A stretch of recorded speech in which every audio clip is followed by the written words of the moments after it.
I step outside and immediately dive into the stream of spring sunshine. I sit down on a warm volcanic rock and close my eyes.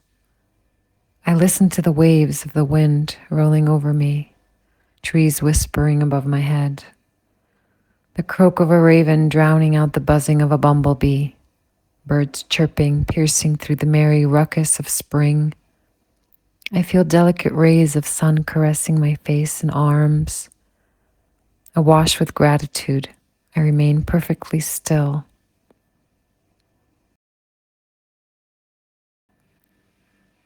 When the quarantine finally ends, I will once again rhyme my life with the road. I will climb a hill, and the bamboo will play for me the melody of the forest. I will come to a flooded rice field and be surprised by my reflection. I will take a dip in a chilly lagoon and hear the forgotten rumble of a waterfall. And the sun will burn my skin, and rain will splash onto my face. I will head into the desert and soak up the smells of dry sand and hot wind. I will hitch a ride and move along a narrow strip between the mountains and the sea. No destination, no definite direction.